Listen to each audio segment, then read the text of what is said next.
오늘 우리 은혜 나눌 말씀은 사도행전 19장 1절에서 7절입니다. 신약성경 사도행전 19장 1절에서 7절 말씀입니다. 신약성경 220면 사도행전 19장 1절로 7절을 제가 봉독해 드리겠습니다. 아볼로가 고린도에 있을 때에 바울이 윗지방으로 다녀 에베소에 와서 어떤 제자들을 만나 이르되 너희가 믿을 때에 성령을 받았느냐? 이르되 아니라 우리는 성령이 계심도 듣지 못하였노라. 바울이 이르되 그러면 너희가 무슨 침례를 받았느냐? 대답하되 요한의 침례니라. 바울이 이르되 요한이 회개의 침례를 베풀며 백성에게 말하되 내 뒤에 오시는 이를 믿으라 하였으니 이는 곧 예수라 하거늘 그들이 듣고 주 예수의 이름으로 침례를 받으니 바울이 그들에게 안수하매 성령이 그들에게 임하심으로 방언도 하고 예언도 하니 모두 12사람쯤 되니라. 아멘. 할렐루야. 예배에 나오신 여러분들 주님 이름으로 환영하고 축복합니다. 우리 좌우의 분들과 한번 인사하겠습니다. 참 잘 오셨습니다. 참 잘 오셨습니다. 만나서 반갑습니다. 오늘 저는 봉독해드린 말씀을 통해서 너희가 믿을 때 성령을 받았느냐? 너희가 믿을 때 성령을 받았느냐? 이와 같은 제목으로 말씀을 전하겠습니다. 성령께서 우리 모두에게 큰 은혜 더해주시기를 바랍니다. 여러분, 20세기 초부터 전 세계적으로 들불처럼 성령 역사가 일어났습니다. 그래서 성령 운동이다 라는 이름으로 수많은 교회들이 성령 충만함을 받고 방언을 말하고 병자가 치료를 받고 귀신이 떠나가는 이러한 성령의 불길 같은 역사들이 20세기 초 무렵부터 들불처럼 일어났습니다. 마치 초대교회의 사도행전에 그 처음 성령이 오순절날 임하셔서 각 사람의 머리 위에 임하시고 방언을 말하고 기쁨이 가득하고 귀신이 쫓겨나가고 병을 고치는 이러한 성령의 역사가 다시 재현되는 그러한 모습으로 나타났습니다. 구약성경 요엘서에는 이른 비가 오고 늦은 비가 온다라고 했습니다. 오순절에 임했던 그 첫 번째 성령의 역사는 이른 비이고 20세기가 이르러서 수많은 사람들에게 다시 한번 성령의 역사가 이처럼 일어나는 것은 구약 성경의 그 늦은 비라고 표현이 될 수 있을 것입니다. 이렇듯 우리는 성령의 역사 한가운데서 지금도 살아가고 있습니다. 그런데 많은 사람들은 오늘날 성령 운동에 관해서 광신주의다 이렇게 이야기를 하고 심지어 마귀의 역사다 이렇게도 이야기를 합니다. 알아듣지도 못하는 그런 말을 무엇 때문에 그렇게 하느냐, 몇 시간 동안 방언 기도하는 것에 대해서 손가락질을 하는 그런 사람들도 많습니다. 통성으로 기도하는 것들을 아주 낮게 치부하기도 하고 그런 사람들이 모인 교회들은 아주 조용한 분위기에서 경건하게 엄숙하게 그런 모습으로 하나님을 예배한다고 하지만 성령의 역사, 초대교회 사도행전에 나왔던 이러한 하나님이 역사하는 사람들이 눈으로 목격할 만한 그러한 하나님의 아름다운 역사들은 나타나지 않는 것입니다. 여러분, 성령에 관해서 무지한 것은 성경에서 말하는 삼위일체 하나님에 대해서 무지한 것입니다. 여러분, 하나님은 한 분이시지만 성부, 성자, 성령으로 역사하신다라고 말씀하셨습니다. 성부께서 역사하실 때 성자와 성령은 다른 곳에 계시는 것이 아니라 그 자리에 함께 계시는 것입니다. 그러나 그때에 누가 전면에 나서서 누가 더 풍성하게 활발하게 역사하시는지는 각 시대마다 달랐습니다. 구약 성경에는 성부 하나님께서 역사하셨습니다. 그러나 그 창조하실 때 우리가 같이 하자 이렇게 말씀하시므로 성자와 성령께서 늘 함께 하셨음을 알 수 있습니다. 그때에는 성령께서 모든 사람에게 임한 것이 아니라 제사장이나 왕이나 선지자들에게만 구별해서 임하셨습니다. 그래서 기름 부음이 그들에게만 있었던 것입니다. 그러나 이들의 예언 대부분은 예수 그리스도 성자 하나님이 임하실 것에 대해서 예언하고 있습니다. 성령 께서 그들에게 기름 부으셔서 성자 하나님이 어디에서 어떻게 어떤 모습으로 땅에 나오셔서 사람들을 구원하실지에 대해서 예언을 했던 것입니다. 그리고 2000년 전에 예루살렘의 그 주변의 베들레헴이라는 땅에서 예수께서 태어나셨습니다. 예수께서 이 땅에 오셔서 말씀하신 그대로 다 이루시고 십자가에서 말씀대로 죽으시고 말씀대로 사흘 만에 다시 부활하셨습니다. 예수께서 이 땅에 사역하실 때 그 사역의 끝마침 부분에서 제자들을 불러 모으시고는 성령이 이 땅에 오실 것이다. 수차례 말씀하셨습니다. 왜냐하면 예수님이 부활하고 승천하신 다음에 제자들이 성령에 대해서 무지할까봐, 성령이 오는 것을 두려워하거나 꺼려할까봐 그 전에 그런 일이 생기지 않도록 성령에 대해서 계속 준비시켜 주셨던 것입니다. 그래서 예수님이 부활하신 다음에 40일 동안 제자들과 함께 계시고 40일 후에 승천하셨습니다. 승천하신 다음에 제자들은 오로지 기도에 힘쓰고 오순절에 성령께서 바람처럼 불처럼 생수처럼 그 사람들이 사모하고 환영하고 기다리던 그 자리에 임하셨던 것입니다.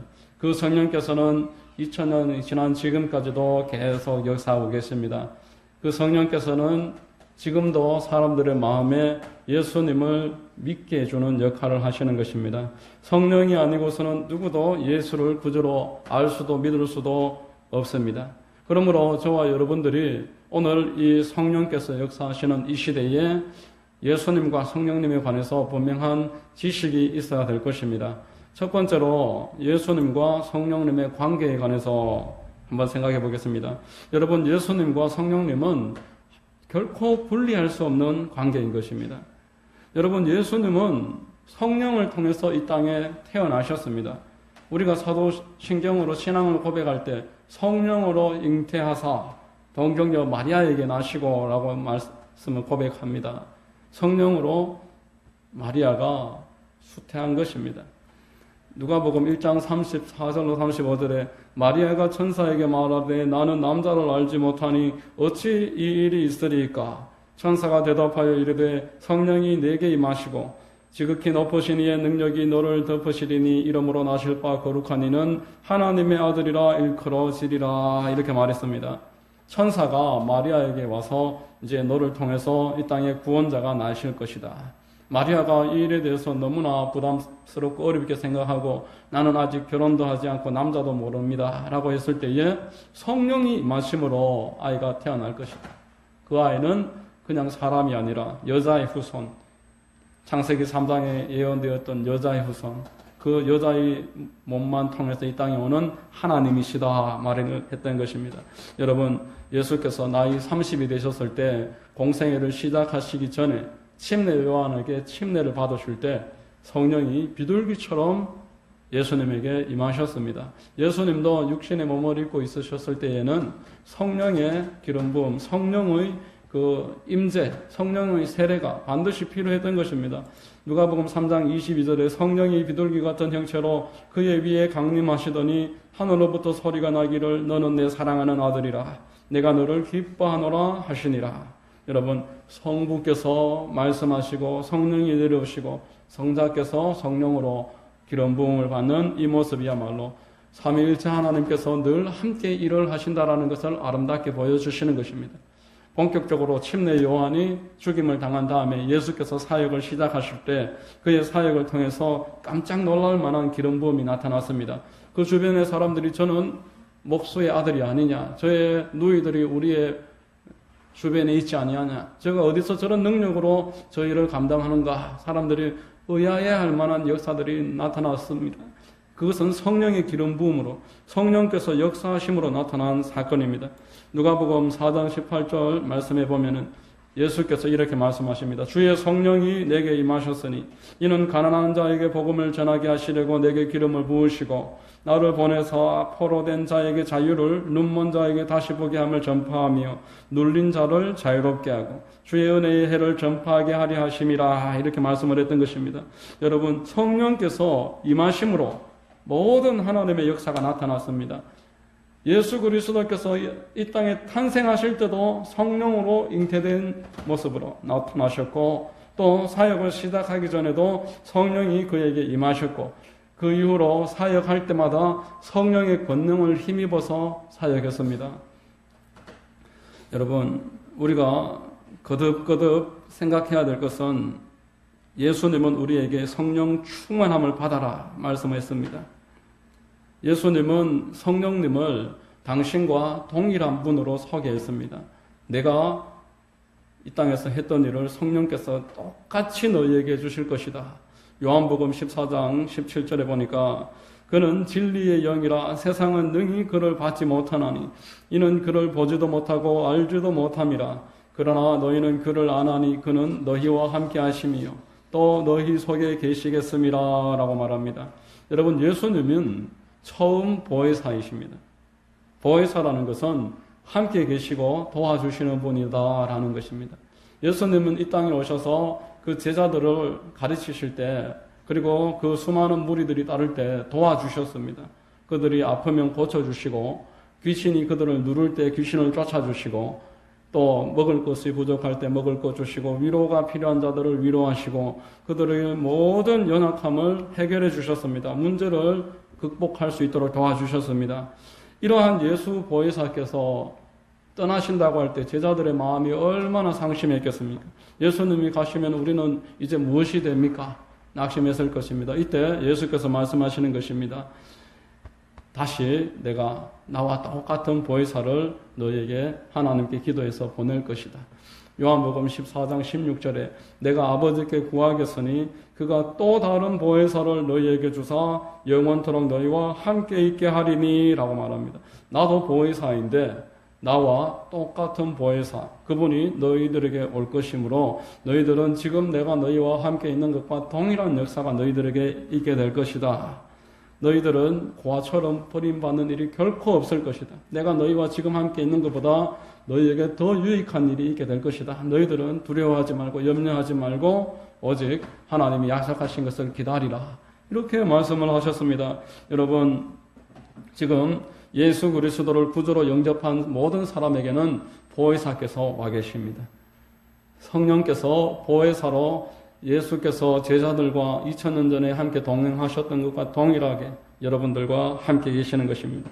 그러므로 우리가 구약 성경과 또 신약 성경 또 그 사이에 복음서를 읽으면서 지금 나에게 이런 동일한 일이 있을 수 있다는 것을 믿고 믿음으로써 성경을 읽을 때 그 믿음이, 말씀이 우리의 믿음을 붙잡아주고 우리가 더욱더 깊은 믿음으로 나아갈 수 있게 되는 것입니다. 여러분, 그러나 오늘날 많은 그리스도인들이라고 하는 사람들에게 있어서 문제가 있습니다. 왜냐하면은 예수를 믿는다고 하면서도 이 성령에 관해서 너무나 무지하기 때문입니다. 성령님을 환영하고 인정하고 모셔드리고 그분을 동력자로 섬기고 선배로 섬기고 그와 함께 할 때 성령께서 풍성하게 역사하실 것인데 그분에 대해서 너무나 무지하고 그분에 대해서 너무나 미뤄두고 그분을 인정하지 않고 있으니 그분께서 깝깝하게 생각하시는 것입니다. 그래서 사도 바울은 그의 데살로니가 전서에서 성령을 소멸치 말아라 말했습니다. 여러분, 저와 여러분들은 결코 고아가 아닙니다. 우리는 버림받은 사람들이 아닌 것입니다.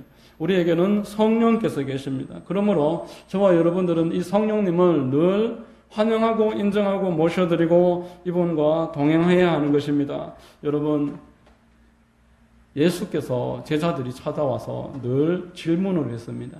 이때 예수께서 그것도 모르느냐 이렇게 꾸짖지 아니하시고 벌써 잊어버렸느냐 그러고 다시 알려주셨습니다.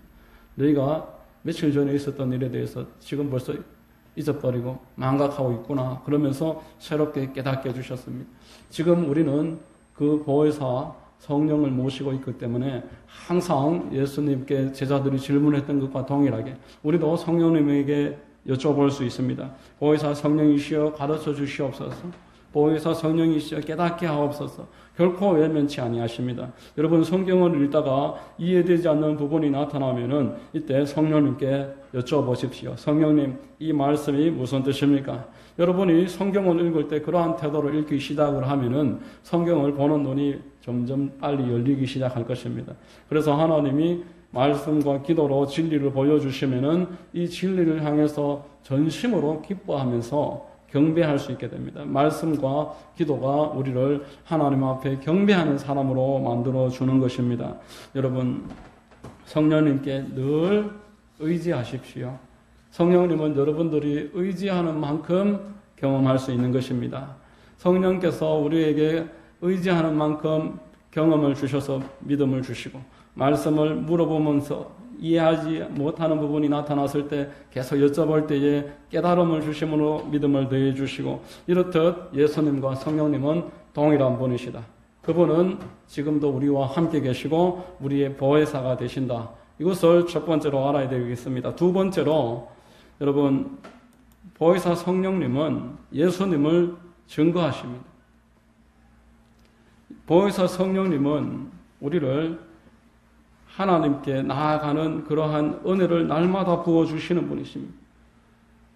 성령님과 우리의 관계를 한번 생각해 봐야 될 것인데, 요한복음 16장 7절로 8절 말씀입니다.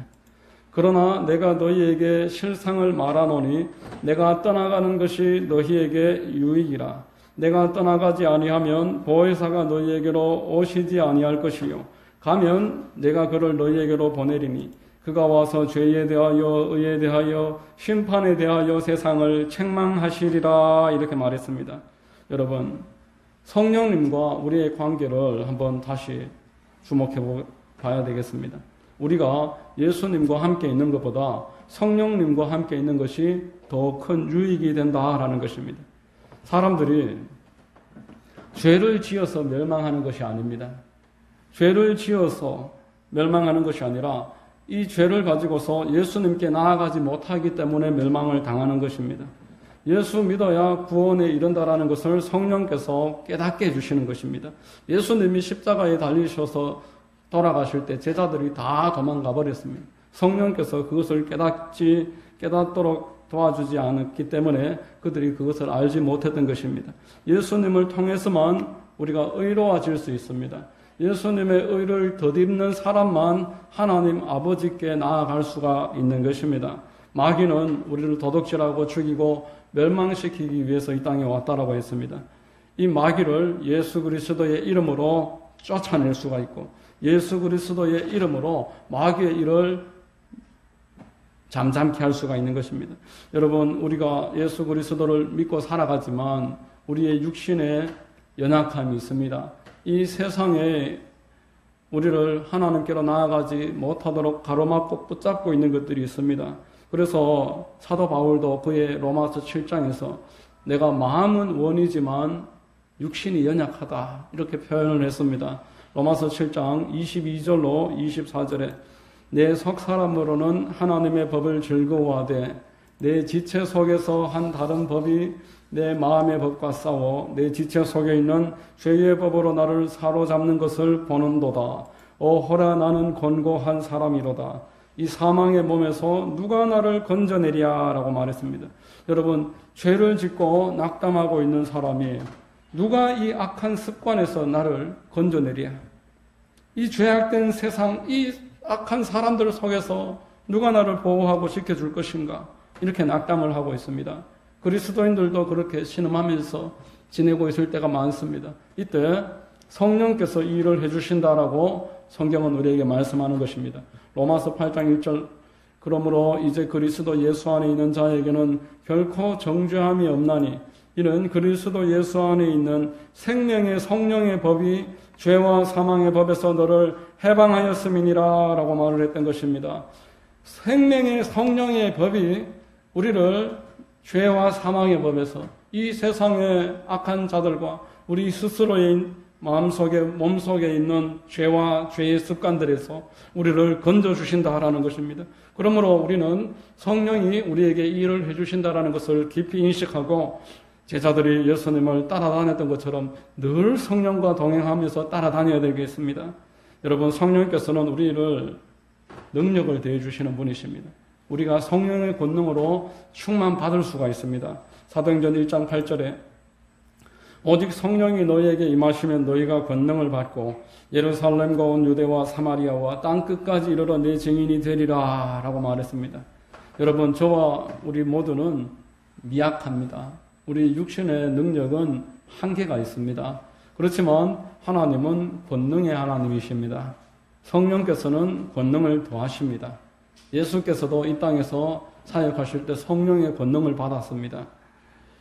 누가복음 4장 14절에 예수께서 성령의 권능으로 갈릴리에 돌아가시니, 예수께서 갈릴리에서 사역하실 때 당신의 능력이나 경험이나 어떤 인간적인 배경으로서 사역하신 것이 아니라 하나님의 성령의 권능을 덧입어서, 그래서 사역을 능력 있게 감당하셨다라고 말했습니다.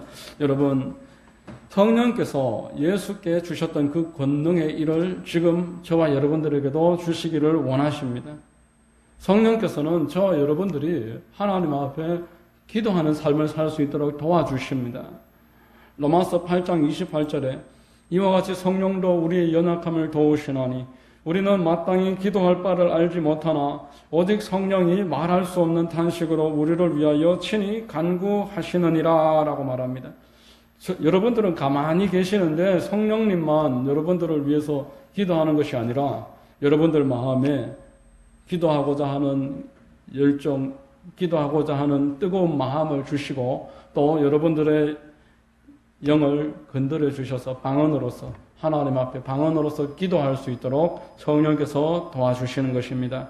그러므로 저와 여러분들이 기도도 내 힘으로 하려고 하지 말고 성령께서 도와달라고 내 영을 붙잡아 주셔서 지금 당장 해야 될 기도가 무엇인지 하게 해달라고 기도하시고 또 무엇을 기도해야 될지 기도의 그 내용도 알려달라고, 저분을 위해서 내가 기도하려고 하는데 하나님 무엇을 중보 기도하면 되겠습니까? 깨닫게 해주시옵소서. 그럴 때 주님이 그 사람의 마음을 알게 하시고 그의 기도 제목을 내 마음에 보여주셔서 같이 기도하게 되는 것입니다. 뿐만 아니라 성령께서는 은사를 주십니다. 성령께서 우리에게 은사를 주시기 때문에 예수께서 우리와 함께 계셨던 것만큼 그 이상의 유익이 있는 것입니다. 고린도전서 12장 8절에서 11절에 보면은 어떤 사람에게는 성령으로 말미암아 지혜의 말씀을, 어떤 사람에게는 같은 성령을 따라 지식의 말씀을, 다른 사람에게는 같은 성령으로 믿음을, 어떤 사람에게는 한 성령으로 병 고치는 은사를, 어떤 사람에게는 능력 행함을, 어떤 사람에게는 예언함을, 어떤 사람에게는 영들 분별함을, 다른 사람에게는 각종 방언 말함을, 어떤 사람에게는 방언들 통역함을 주시나니 이 모든 일은 같은 한 성령이 행하사 그의 뜻대로 각 사람에게 나누어 주시는 것이라 라고 말했습니다. 하나님이 성령을 선물로 주시고 은사를 선물로 주셔서 방언을 말하게 하시고 방언을 통변하게 하시고 지혜의 말씀, 지식의 말씀, 예언하게 하시고 분별하게 하시고 믿음이 있게 하시고 능력이 나타나게 하시고 병을 고치게 해주시겠다 말씀하는 것입니다. 또한 로마서 12장에 보면은 섬기는 은사, 가르치는 은사, 위로하는 은사, 또 구제하는 은사, 다스리는 은사, 긍휼의 은사, 이러한 은사를 주신다는 것입니다. 여러분, 우리가 사람을 섬기는 일도 내 힘으로 하면은 지칩니다. 가난한 사람들, 병든 사람을 돌보는 일, 또 내 아무리 가까운 사람일지라도 인간의 그 능력은 한계가 있고 인간으로 할 수 있는 일은 제한이 있습니다. 그러므로 하나님으로부터 늘 기도해서 은사를 받아서 그 은사를 가지고 섬길 때에 세상이 감당하지 못하고 깜짝 놀랄 만한 그러한 은사가 있게 됩니다. 여러분 모두가 성령으로 충만하고 은사를 받아서 그 은사는 몸된 교회를 섬기라고 주시는 것이므로 그저 받아서 돈 받지 말고 그저 나누어 주는 것이 성령의 은사이므로 그러므로 이 은사를 사모하고 주님께 구하면 주실 줄로 믿습니다. 세 번째로 어떻게 우리가 성령을 모실까 한번 말씀을 나누겠습니다. 여러분, 성령님을 인격적으로 모셔야 됩니다. 여러분에게 지성과 감정과 의지가 있는 것처럼 하나님께 동일하게 인격이 있으십니다. 하나님은 당신의 형상대로 사람을 창조하셨다고 하셨기 때문에 우리에게 인격이 있는 것입니다. 그러므로 하나님께 있는 그 인격을 우리가 닮아서 지금 가지고 있습니다. 그러므로 하나님은 인격적이신 분입니다. 우리가 이 인격적인 하나님에 대해서 비인격적으로 대하고 있을 때가 너무너무 많습니다. 하나님을 공중에 떠다니는 구름과 같이 대한 그런 때가 너무나 많습니다. 여러분들의 자녀가 여러분들을 공중에 떠다니는 구름처럼, 바람처럼, 연기처럼 그렇게 대접한다면은 어떤 마음이 들겠습니까? 본체만치 한다면은 우리 인격적인 존재로서 마음에 고통을 받을 것입니다. 하나님도 마찬가지입니다. 인격적으로 대한다라는 것은 하나님을 눈으로 보는 것처럼, 귀로 듣는 것처럼 늘 함께 계신다라는 것을 내 마음으로 존중하면서 신경을 써야 됩니다. 마치 알라딘의 요술 램프의 그 지니와 같이 내가 만나고 싶을 때만 만나는 것처럼 그렇게 행동해서는 하나님과 소통할 수가 없습니다. 주일날 예배 2번 드리면서 만났으니 월요일과 화요일에는 나타나지 마시고 수요일날 내가 다시 교회 가서 부르면은 그때 나타나셔서 응답하시면 됩니다. 이러한 태도를 가지고서 하나님을 섬기는 성도들이 대단히 많습니다. 여러분, 그것은 하나님의 성령을 인격 없는 존재로 여기는 무지의 태도인 것입니다. 성령께서는 여러분들이 교회에 계실 때도 함께 계시지만 여러분들이 집에서도 성령께서는 같이 계시고 여러분들의 직장이나 시장에서 또 여러분들이 아무도 없는 곳에 홀로 계실지라도 성령님은 여러분과 늘 함께 계시는 것입니다. 고린도후서 13장 13절에 이렇게 말씀합니다. 주 예수 그리스도의 은혜와 하나님의 사랑과 성령의 교통하심이 너희 무리와 함께 있을지어다 라고 말합니다. 여러분들 예배 마치고 축도할 때 성령의 교통하심 이렇게 이야기하는데 이 교통이 무슨 뜻이겠습니까? 쉬운 성경이나 메시지 성경 같은 현대어로 번역된 성경을 보면은 친교라고 번역을 합니다. 사귐이라고 번역을 합니다. 교제라고 번역을 합니다. 여러분, 우리가 성령님과 교통하기 위해서 그분과 사귀어야 합니다. 인격적인 교제 관계가 있어야 합니다. 여러분들이 이 강대상이나 여러분들이 앉아있는 걸상과 인격적인 교제를 할 수 없습니다. TV나 냉장고와 인격적인 교제를 할 수가 없습니다. 내가 원하면 틀고 듣기 싫으면 꺼버리면 그만입니다. 필요할 때 가서 사용하면 그뿐입니다. 이것은 인격적인 관계가 아닙니다. 인격적인 관계, 친교, 교제가 되려면은 그가 원할 때 그때도 내가 대응을 해야 하는 것입니다. 우리가 사람과 사람 사이에 교제할 때 내가 원할 때만 전화하고 내가 싫을 때는 전화를 받지 않고 이렇게 할 때 그 사람과 나는 인격적인 관계가 이루어질 수가 없습니다.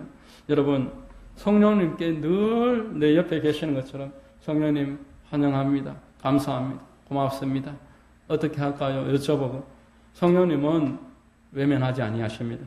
이번에 추석이라서 저기 촌에 한번 다녀온 일이 있었는데 촌에 살면서 너무 처음에는 외롭기도 하고 심심했는데 요즘은 농작물들과도 이야기하고 닭하고도 이야기하고 사냥개 같은 개가 있던데 개하고도 이야기하고 매달려 있는 포도보고도 이야기하고 대화하고 그렇게 지내니까 너무너무 재밌고 외출했다가 들어오면 이것들과 대화하느라 1시간도 좋고 어쩔 때는 2시간 또 이야기하고 대화하다가 너무너무 재밌어서 빨리 집에 간다.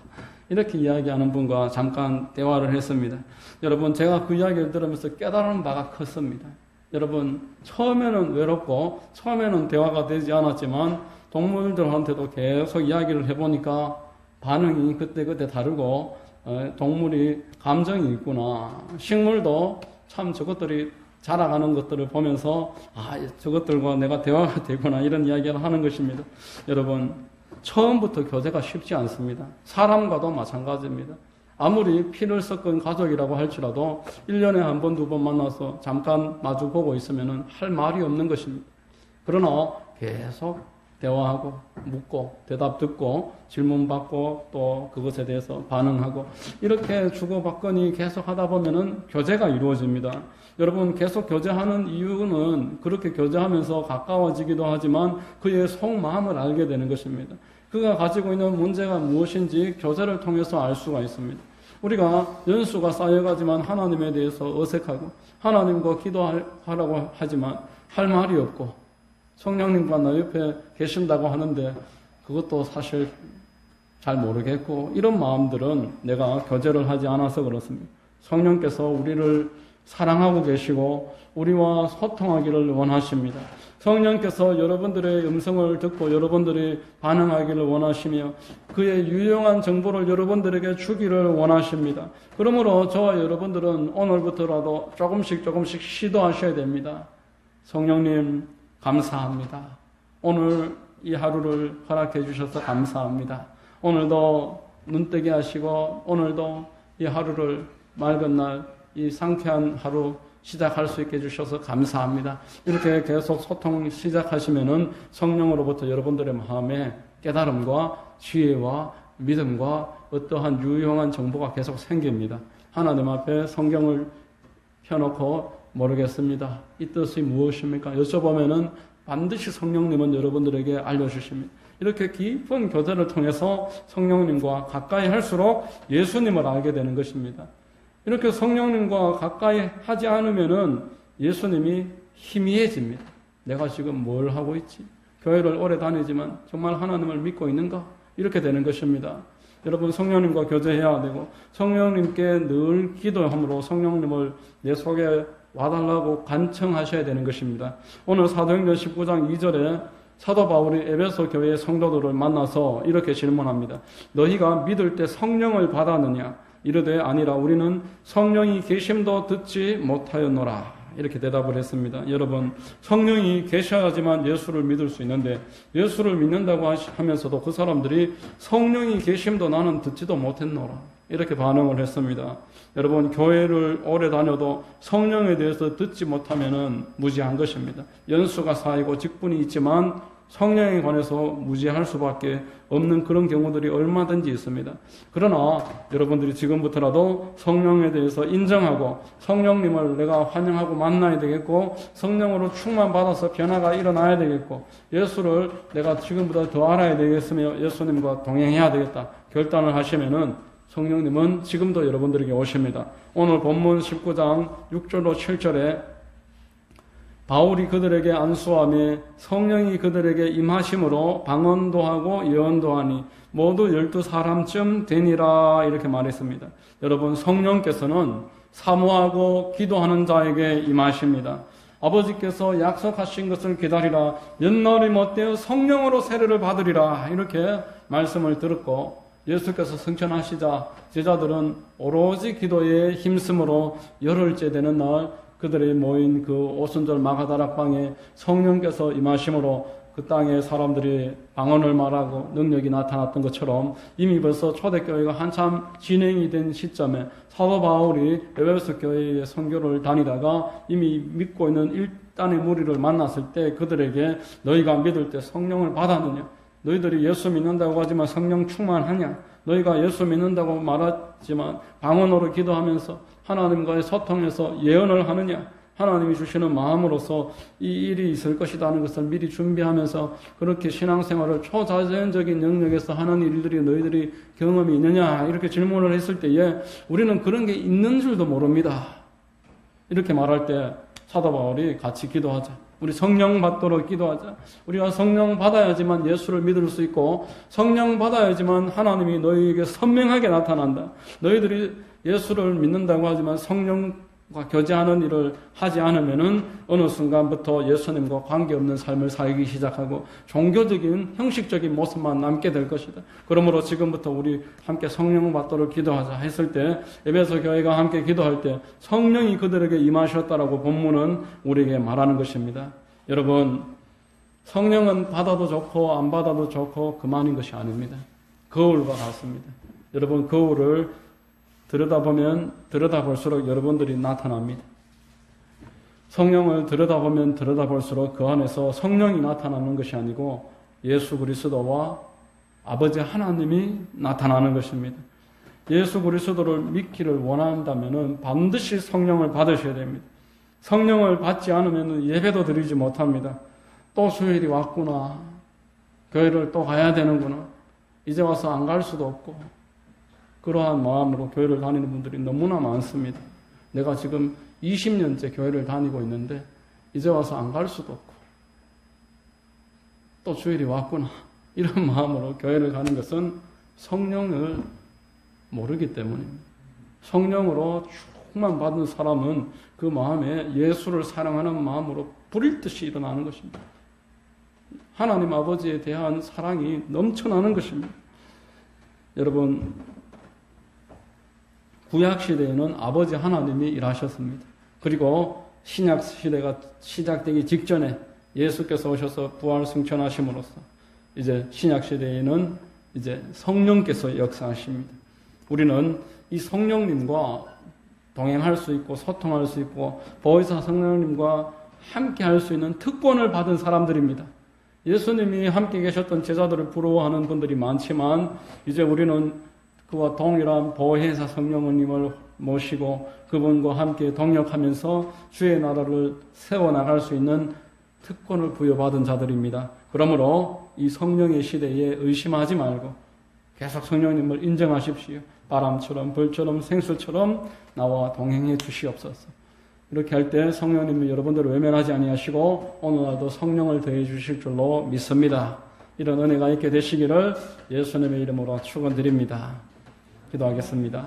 하나님 아버지 감사합니다. 오늘 말씀을 통해서 너희가 믿을 때 성령을 받았느냐, 사도 바울의 고백, 그리고 그들이 성령을 듣지도 못했지만 함께 기도했을 때에 그들에게도 성령이 동일하게 임하심을 깨닫게 하시니 감사합니다. 오늘 우리도 지금보다 더 성령 충만함을 받게 하시고 늘 성령님과 동행함으로 하나님의 은사로 교회를 세우고 몸된 교회의 역할을 감당하며 이 땅 가운데서도 그리스도인으로서 빛과 소금으로 살아갈 수 있도록 도와주시고 인도하여 주시옵소서.